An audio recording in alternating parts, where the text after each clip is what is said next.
Thank you so much for being here. I have, for many years, wanted to give talks on July 4th. I'm a little bit of a romantic about American democracy and American history. And I've often said that instead of this being a mindless holiday, it should be a mindful holiday. The second president of the United States, John Adams, said that he hoped that every July 4th, Americans would revisit our first principles. And I want to talk to you about today about what it means to have a mindful holiday on July 4th and what it means to revisit our first principles. First of all, we want to do a little bit of touching up on our American history. In a way, this entire thing is about touching up on our American history. A lot of things that we either learned and we don't remember, or we're not so totally sure we learned. You know, I went into a secondhand bookstore a few months ago and I saw a book called American History for Dummies. And I think a lot of us, apparently, with everything going on over the last couple of years particularly, I think a lot of people are going, I think it's not the way it's supposed to be about certain things, and kind of go Google and find out more about how things should be. So let's do a little bit of brushing up on American history. We all know that the Declaration of Independence was signed, supposedly was actually signed originally on July 2nd, 1776, but there was something with the printer, etc., so the official day was July 4th, 1776. Now, there are two basic documents that form the core, the sort of skeleton of our system, and that is the Declaration of Independence and the U.S. Constitution, which was written years later. It's interesting because what the Declaration of Independence did is it said, this is our no. We will no longer be that. We will no longer be part of Great Britain. And with our Constitution, we said we will be that. But both are extremely important. The Constitution has to do with the mechanics of how we would govern ourselves, but the Declaration of Independence is our philosophical basis. With our Declaration of Independence, we were telling the world why. And our why is as important as our what. And that's really what's happened in American politics. It's become all about the what. And one of the reasons we have so much conflict around the what is because we have forgotten too often as Americans the why. So when John Adams said that he hoped we would revisit first principles every July 4th, I want to start by reading you just a couple of paragraphs that are the beginning of the Declaration of Independence. We've all heard these words, but you know, in the Jewish religion, it says that every generation must rediscover God for itself. And as it turns out, and is now, I think, abundantly clear, every generation of Americans have to rebond with these first principles. That's what's happened in our country. We have lost our psychological and our emotional connections to those principles on which we purport to stand. And that's very dangerous. That's why John Adams said we need to revisit them. And we can't just revisit them from the neck up. We have to really revisit them, because otherwise what happens is that these principles become inscribed on marble walls somewhere. And they're written in parchment, you know, on parchment, and they're put behind glass. And when our children are in the 8th grade, we send our kids to go visit Washington so that we can say that they saw that document. But that's not enough. If those principles are not inscribed on our hearts, they lose their moral force. They lose their relevancy because they're on marble or they're on paper, but they're not inside us. And that makes us a generation easy to play. That makes us a generation easy to fool. That makes us a generation easy to distract. So let's revisit them, and let's revisit them not just intellectually, but let's revisit them emotionally, and let's revisit them psychologically. When in the course of human events, it becomes necessary for one people to dissolve the political bands which have connected them with another, and to assume among the powers of the earth the separate and equal station to which the laws of nature and of nature's God entitle them. A decent respect to the opinions of mankind requires that they should declare the causes which impel them to the separation. So in other words, the founders were saying, okay, we're announcing to the world what we're doing here and why we're doing it. We hold these truths to be self-evident, that all men are created equal, that they are endowed by their Creator with certain unalienable rights, that among these are life, liberty, and the pursuit of happiness, that to secure those rights, governments are instituted among men, deriving their just powers from the consent of the governed. And whenever any form of government becomes destructive of these ends, it is the right of the people to alter or to abolish it, and to institute new government, laying its foundation on such principles and organizing its powers in such form as to them shall seem most likely to affect their safety and happiness. So that's how it, I know. Good on you, Thomas Jefferson. You know, when John Adams supposedly is to have said to Thomas Jefferson, Thomas, you'll write it about the Declaration of Independence. Thomas Jefferson said, why do I have to write it? And John Adams said, because you're the one who can write. And I think history has certainly proven that he was the one who could write. So with the Declaration of Independence, they gave America our mission statement. And what has happened is that we've forgotten in too many ways and too often what our mission statement is. Our principles are quite simple, really, but they're radical. They were radical in 1776 and they're radical today. That all men, which we now realize means all men and women, are created equal. That we were given by our Creator certain inalienable rights of life and of liberty and of the pursuit of happiness. And that governments are instituted among men to secure those rights. That's it. And later, during the Civil War, Abraham Lincoln, in referring to that document and referring to the foundation of this country 77 years ago, our forefathers brought forth on this continent a new nation, conceived in liberty and dedicated to the principle that all men are created equal. And Abraham Lincoln said that all of the men who had died at Gettysburg had died, he said, so that a government of the people and by the people and for the people would not perish from the earth. And I want to talk to you particularly today because I think in our generation, we have to ask ourselves, in many ways, is it not perishing? Now this mission statement, that all men are created equal, let's go back to the beginning and talk about why that was so radical at the time. Before the United States was founded, the entirety of Western civilization was ruled by a monarchical and aristocratic system. A monarchical and aristocratic system was based on the idea that a few people got to be the winners. And that was the social contract. And that was considered natural.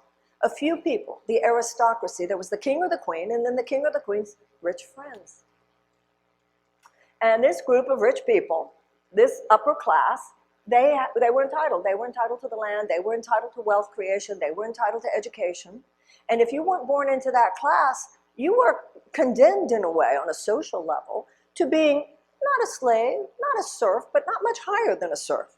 That your life was limited. Your life circumstances were limited by the fact that you were not of the upper classes.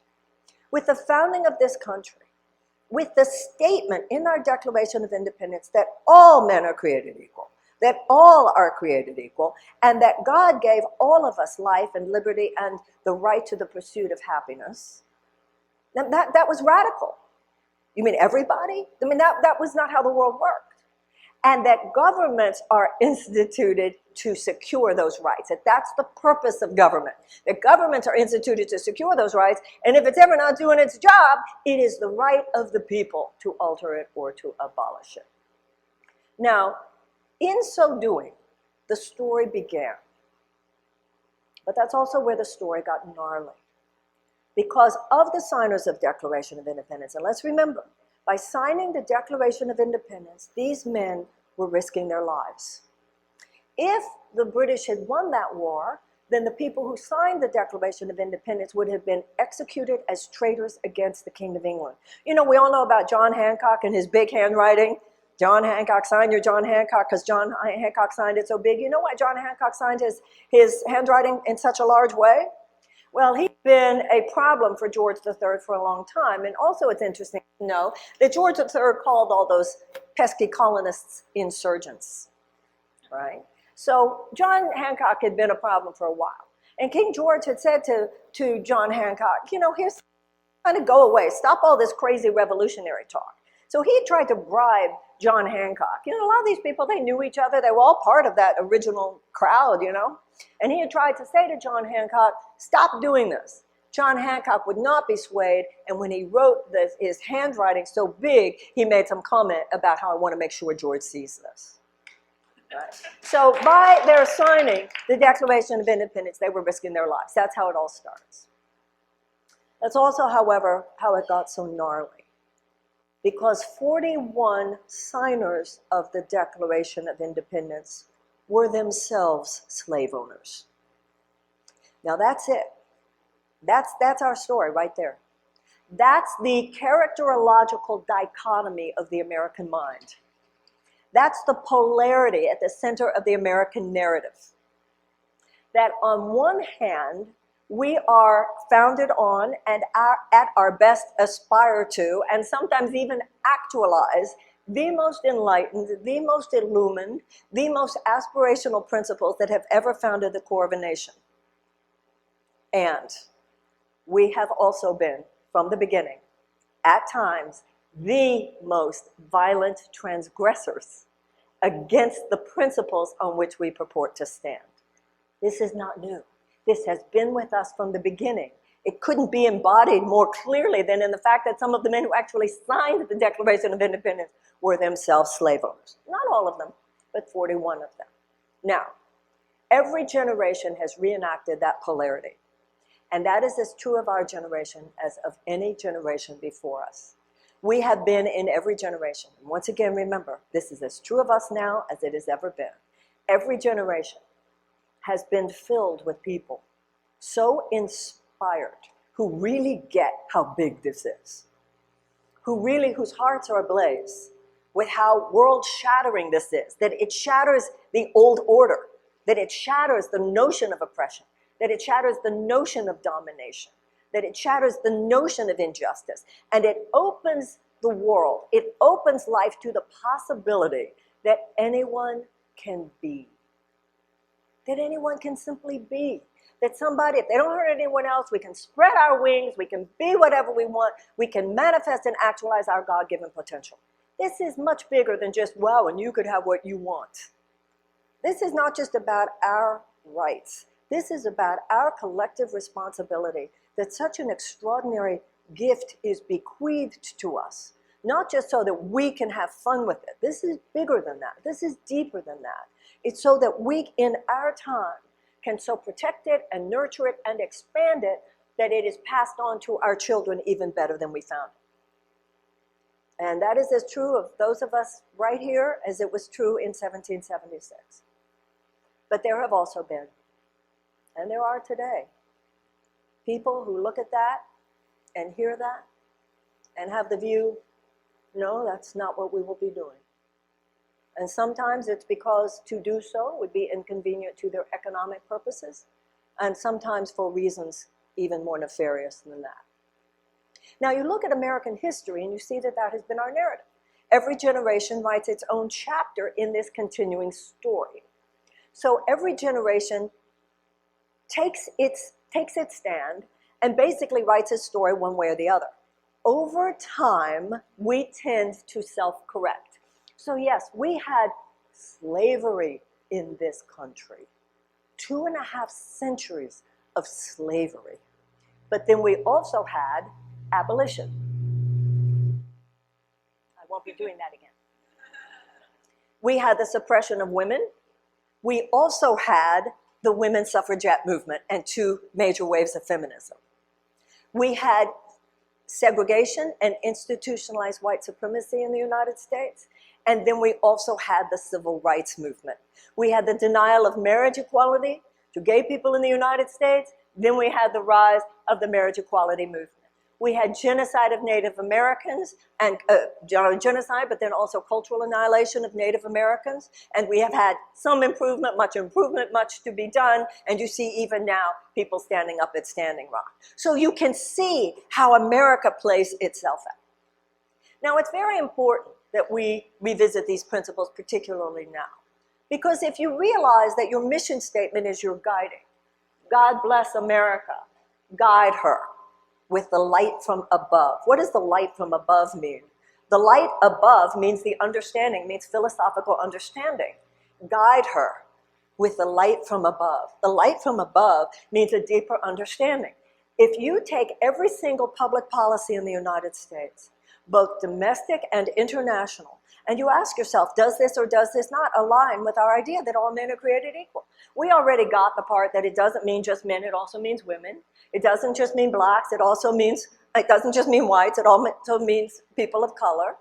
Every time we have anything going on, it doesn't just mean straight people, it also means gay people. It's always that same struggle. And even now, there are many ways in which we are faced, I think, and challenged as a generation to get that. Also doesn't just mean Americans. It means everyone. It doesn't just say God that created all Americans were created equal. All men are created equal. So when we allow ourselves to open up to this and to revisit this as 21st century thinkers, that's what's wrong with our politics today. It's a 20th century thinking. It's not 21st century. 21st century is much more integrative. 21st century is much more whole person. 21st century gets that you can't just approach something from the level of reason. You also have to approach it from the level of an emotional understanding and a psychological understanding. And so for us to revisit those first principles today means, first of all, the realization that we must reclaim those principles for ourselves. It is not enough to just assume that they're being handled by someone. As our founder said, the power of the United States and the governance of the United States is safe in only one place, and that is in the hands of its people. And we, in many ways, have abdicated that. Because when you abdicate your emotional and psychological connection to something, you're abdicating the power of that something. America will not be all that America can be unless Americans are all that we can be. That's the whole point. So when we see things happening today in which the desires of people are thwarted, the dreams of people are capped. You might have heard me in this campaign, I've talked a lot about children. We have millions of American children who are living in chronic trauma. Millions of American children who go to school every single day in schools that don't even have the adequate school supplies with which to teach a child to read. And if a child cannot read by the age of 8, then the chances of high school graduation are drastically decreased and the chances of incarceration are drastically increased. Many of these children, millions of them, live in what's called America's domestic war zones, where the PTSD of a returning veteran from Afghanistan or Iraq is considered no more severe than the PTSD of these children. Now, look at this in terms of the Declaration of Independence. Where is the right of these children to pursue happiness? Excuse me, do we mean this or not? Because that's what our generation now has to ask. Do we mean this or not?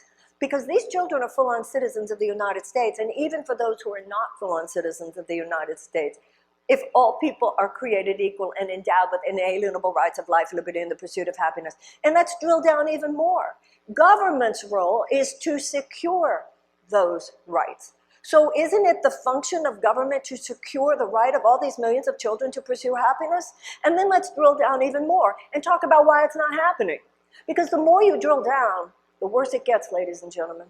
The more you drill down, the worse you get, and you realize that we're the adults of our time, and it's our job to stand up for this, just as the Declaration of Independence says. Because when the Declaration of Independence says a government is not doing what is instituted to do, it is the right of the people to alter it. It is the right of the people to alter it. So let's talk about these children, these millions of children. They might not be your children, but the love that will save the world is not just love for your children. It's love also for the children on the other side of town, and for the children on the other side of the world. And that is the pivotal understanding which will open us up to survivability, not only of our democracy, but possibly to the human race in the 21st century.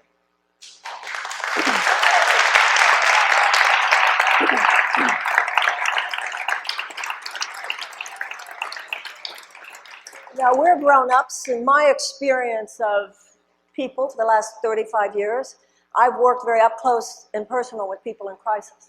And my experience of people is that when you hear something that's bad news, your child's on drugs and addicted, someone you love died, your marriage is falling apart, your business is falling apart, you just got a diagnosis of cancer or whatever. My experience of people is that we drop the stupid things really quickly in the first 5 minutes. All the superficial preoccupations and petty thoughts, they just drop away in the first 5 minutes. And what I have seen over and over and over again, and experienced this in my own life as well, you get really intelligent really fast. And you get really serious really fast. And you get really noble. I've seen it over and over and over again. Now, if you have a doctor and you're looking to the doctor to heal you, you know that the doctor is also going to have to be honest with you if the test results didn't come in good. So I'm telling you, we're going to drill down a little deeper into what I just said. And what I'm telling you is not good news. Now, the way politics operates in America today, which is stuck in this 20th century mindset, among other things, nobody wants to tell you any bad news because it'll come across as negative. And so we're having a high school conversation. We're not having a real conversation. Do you think abolitionists didn't name slavery? Do you think the women's suffragettes didn't name their oppression?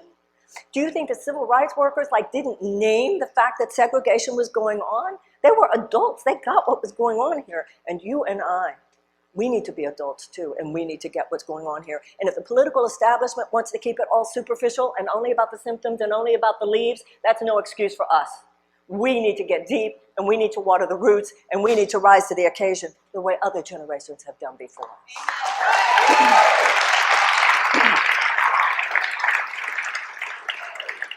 Because when we do, and if we do, we talk about why those children aren't helped. We should be rescuing those children no differently than if they were the victims of a natural disaster. This is a huge humanitarian emergency in our midst. When you have 40% of all Americans who are having a trouble on a daily basis, chronic economic stress and anxiety, chronic on a daily basis, not knowing exactly what they'll do if there's really a hit on the costs that they must address, whether it has to do with transportation or health, their rent, their work, whatever it is. You have a sea of human suffering in the richest country of the world. So let's talk about why. Why is it that these children aren't being helped? Well, they don't work, do they? So they don't have any financial leverage, not old enough to work. And they're not old enough to vote, so there's no constituency there. So what is our political establishment, our quote-unquote government, whose job, according to the Declaration of Independence, their job instituted among men to secure the rights of the pursuit of happiness, and clearly these children are not able to pursue happiness. Why are they not helping those children? Why are they only normalizing their despair? I'll tell you why. Because our government has become so corrupt. Because at this point, we're not a government of the people, by the people, and for the people. Let's not kid ourselves, ladies and gentlemen. We have transitioned over the last 40 years. We've actually reverted. Just like a person regresses, a nation can regress. And we have regressed. We have regressed from a functioning democracy to a functioning aristocracy, corporatocracy, oligarchy, whatever you want to call it. At this point, we do not function so much as a government of the people, by the people, and for the people, as we are a government of the multinational corporations, by multinational corporations, and for multinational corporations. The dark influence of money, called dark money, on our governmental system is so great that there is more advocacy to enable those who are already very rich to get richer than there is to allow just the regular average citizen of the United States to even make it at all. We have a situation now where it is like a bunch of aristocrats. There are new corporate overlords, and they're sitting up on a table somewhere like a bunch of aristocrats from old Europe, and they're dropping crumbs down on the table in the forms of jobs that you may or may not be able to get.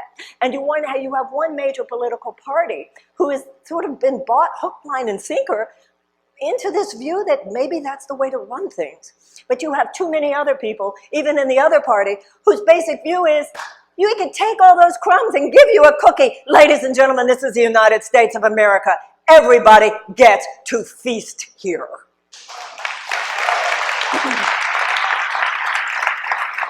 This is the United States, and we have been trained to expect too little. That's why the radicalism of 1776 is a spirit we need to claim for ourselves again. If you don't hold on to your power, you can't be really that upset if somebody comes and takes it away. You kind of weren't protecting it. We have acted as though The revolution, the American Revolution of 1776 and the establishment of a democracy was kind of a done deal, and that was our mistake, as it turns out. And in a way, if you think about it, well, I guess we should have known better.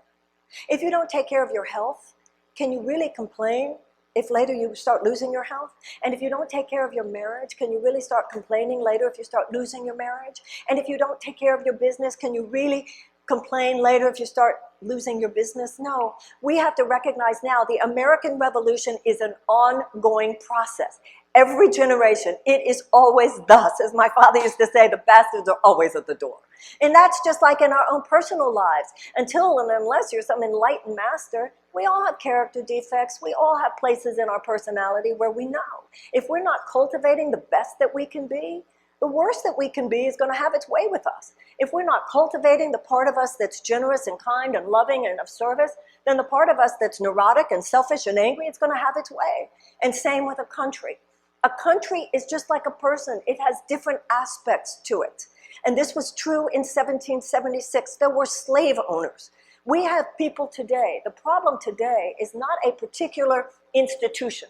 It's not an institution like slavery, an institution like segregation, but it's a mindset. And it is actually no less dangerous. And it has corrupted our government, and it has hijacked our value system. It is the very idea that apparently some people are entitled. Some people are entitled to health care. Some people are entitled to education. Some people are entitled to wealth creation opportunity. A few people are entitled. And that's how we got to where we are. And it has been the patriots. This is patriotism we're talking about, ladies and gentlemen. This is patriotism by which every generation rises up and historically and traditionally pushes back against overreach by any system, whether it is a capitalist system. This is why we have, pushing back against the overreach of capitalism when it has deviated from its moral core. That's why you have child labor laws. That's why we have the labor movement period. That's why we have antitrust laws. We have been played. We have been fooled. We've become too sleepy. We become too cynical. And you know what, ladies and gentlemen? Cynicism is just an excuse for not helping. Now it's our turn. It's important that we identify the problems in this country, and we have a lot of them. And we've had a lot of problems in our past. But it's important that we identify with the problem solvers. So yeah, we had slavery in our past, but let's identify with the abolitionists. And yes, we had suppression of women in this country. Let's identify with the women suffragettes. And yes, we had segregation and institutionalized white supremacy in this country. Let's identify with the civil rights movement. It's simply our time. This stuff is back, and now it's our time. And let me tell you something else. This is part of the history lesson that I think is very important for all of us to remember right now. In none of those cases, abolition, women's suffrage, or civil rights movement, did the political establishment of the time rise up and change things. That's never the way it happens. It happens when the people step down. So the political establishment didn't wake up and say, oh, let's free the slaves. That's not what happened. The abolitionist movement arose from the people, and the people stepped in. And the political establishment didn't wake up one day and say, oh, let's give women the right to vote, shall we? That's not what happened. The women's suffragette movement arose. The people stepped in. And with civil rights, the political establishment didn't just rise up and say, oh, let's desegregate the American South, shall we? No, it was the civil rights movement, Martin Luther King, the people stepped in. Ladies and gentlemen, today, we have reverted to an aristocratic paradigm. We are living at a time when major multinational corporations are given advocacy before the safety, the well-being, and the health of our people and our planet. That is the way America works today. First, short-term profits for health insurance companies and big pharma and gun manufacturers and fossil fuel companies and chemical companies and defense contractors. They get their profits. And then after that, whatever crumbs fall to the table, that goes to everybody else? No. This is America. We don't do that here. They didn't want to do it in 1776, and we don't want to do it in 2019.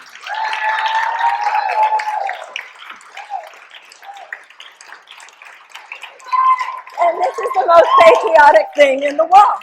It's time for economic patriotism. It's time for social patriotism. It's time for us to recognize what is happening to these children. It is time for us to recognize that how America is just sacrificed all moral values, democratic values, humanitarian values, not only in our public policies domestically, but also internationally. For us to recognize that for the sake of $350 billion in arms sale to Saudi Arabia, we in our country are willing to go along with a genocidal war that we are supporting with aerial support that could not be happening without our aerial support, which is committing genocide against the people of Yemen. Tens of thousands of people have starved, including all those children whose pictures are all over the internet. And when the State Department was asked, how could we do this in this country? The statement from the State Department said, well, you know, sometimes you have strategic partnerships with people who do not share your values. Ladies and gentlemen, no, you can't have strategic partnerships with people who don't share your values. It means that you have given up your values. If this country gives up the moral core of what we stand for, what are we?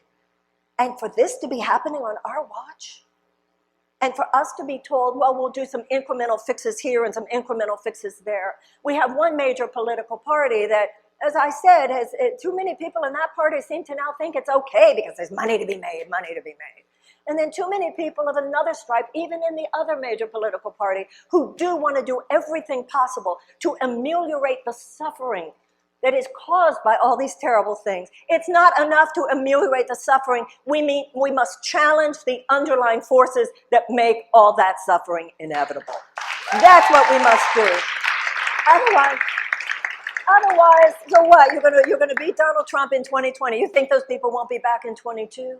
You think those people won't be back in 24? No. We need to grow up and rise up.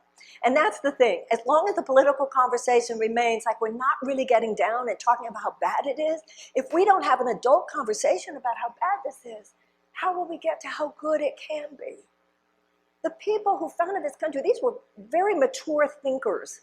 Abolitionists were mature thinkers. Women suffragettes were mature thinkers. People who in the civil rights movement were mature thinkers. My experience of America is we're mature thinkers too when it comes to our private lives. I don't think the problem is that Americans aren't good. We're very good. We're as good and decent and dignified as any people anywhere in the world. That's my experience. We're no better, but we're no worse than anybody anywhere else. The problem is not that we don't think about what it means to live a moral and an integrous and a good life. My experience of people is that we do. The problem is that we have, over the last few decades particularly, gotten into the mental habit of circumscribing the conversation about ethics and goodness only in the personal domain. We have to do more than ask, is this a good thing for me to do? We need to be asking as citizens, is this a good thing for our country to do? Is this the democratic thing to do? Is this the humanitarian thing to do? And that's what citizenship is. We need to wake up. The political establishment is not going to quote unquote fix this. The people are going to realign the political establishment. That's what needs to happen right now. And when we do, it's not going to be enough to just know, oh, we've elected a new president. It has to go so much deeper than that. We have to expand our sense of what it means to be dignified, mature, responsible human beings. And part of that means to be citizens. Citizenship has got to become part of an aspect of who and what we are. We need to realize all the ways. We need to realize whether it has to do with mass incarceration or racial injustice in our criminal justice system, whether it has to do with the shooting of unarmed black men, whether it has to do with immigrants at the border, whether it has to do with attacks on women's freedom, whether it has to do with attacks on the press, whether it has to do with whatever the issue is, whether it has to do with economic system in which it has become entrenched. It's so much easier for the rich to get richer and harder for everybody else to even make it. We need to remember that, hell yes, we have the money. What is this? We don't have the money. We should do everything. It is the purpose of government. It is the purpose of government to help people thrive. That is how this country is going to become all that it can be, is when the people of the United States become all that we can be. That's what this country is. And that's why we should repeal that 2017 tax cut. $2 trillion, 83 cents of every dollar to the richest among us. That's why we should stop ridiculous things like corporate subsidies giving $26 billion to fossil fuel companies. That's why we need to stand up when chemical companies are able to put known carcinogens into our water, into our food, into pesticides that we absolutely know harm a child's developing brain. That is why every American should be able to go to college free at college states, colleges, and universities. That's why we should remove the burden of these college loans so that people can soar, so that people can be. If you want peace and prosperity, that's how you get it. You know, I used to ask myself, years ago, I asked myself, I wonder why they don't talk about peace and prosperity anymore. Politicians used to always talk about peace and prosperity. And then my next thought was, well, I guess they don't use that phrase anymore because it's kind of a cliche. And then I thought, no, that's not why they don't talk about it. They don't talk about it because it's not the goal. If you want prosperity in this country, you don't have an economic system that sucks from the future for short-term profits in the present for just a few people. I'll tell you how you have prosperity 10 years from now. Take better care of your 10-year-olds today. That's how you have prosperity 10 years from now. That's where you want to talk about the fuel that will give us the most extraordinary century. It's not just in the wind, it's not just in the sun, it sure as hell isn't in the earth, it's in the brain, and particularly in the brain of every child under 8 years old. And we are the only country that bases our educational funding on property taxes. Ladies and gentlemen, every single kindergarten in this country should be a palace of learning. And if we really want to have prosperity, think of the millions and billions, possibly trillions of dollars that will not be realized if we do not allow every child and help every child actualize their God-given potential. And you want peace?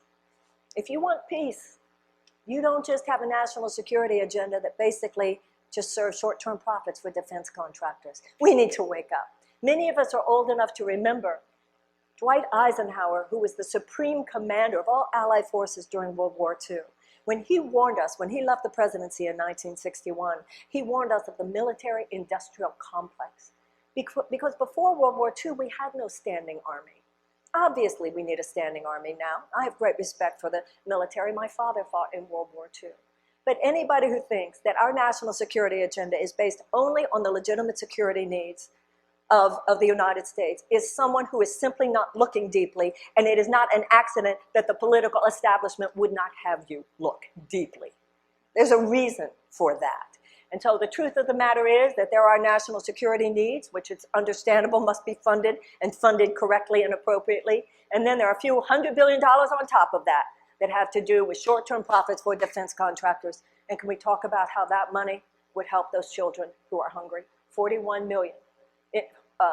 Food insecure Americans, 15 million American children theoretically, supposedly, go to school hungry every day. If we want peace, you can't just endlessly prepare for war. You have to wage peace. Even Donald Rumsfeld, the Secretary of Defense under George Bush, said that. How do you wage peace? Well, peace builders have skill sets and expertise every bit as sophisticated and as important as those who wage war when war is necessary. And I'm going to tell you the main factors in peace building, and it's not going to surprise anyone. Number one, expand educational opportunities for children. Number two, expand economic opportunities for women. Number three, ameliorate unnecessary human suffering. And four, diminish violence against women.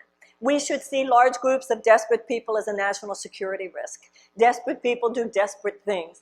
Desperate people are more vulnerable to ideological capture by genuinely psychotic forces. And so, ladies and gentlemen, right now we have a $750 billion military budget. Our State Department, which is diplomacy, development, and mediation, that's $40 billion. And those who actually carry out peace-building projects, they get less than $1 billion. And the independent U.S. Department of Peace, what that gets, Institute of Peace, gets $36 million. Ladies and gentlemen, this whole thing has to be turned around. We need a political, moral, economic, and social revolution in the United States. We need a revolution of consciousness. We need a basic and fundamental interruption of the economic and social patterns in the United States. Why? Because it's the patriotic thing to do. That's what our founders saw. They saw something right, and they fixed it. That's what the abolitionists did. Excuse me, they saw something wrong and they fixed it. That's what the abolitionists did. They saw something wrong and they fixed it. That's what the women's suffragettes did. They saw something wrong and they fixed it. That's what the civil rights movement did. They saw something wrong and they fixed it. They didn't ask for permission from the political establishment. They saw that the political establishment wasn't making it happen. And the last thing they were doing is seeing only the people who had made it happen as qualified to fix it. That is foolish thinking. The idea that only those whose careers have been entrenched in the same system that drove us into this ditch should be qualified to lead us out of it.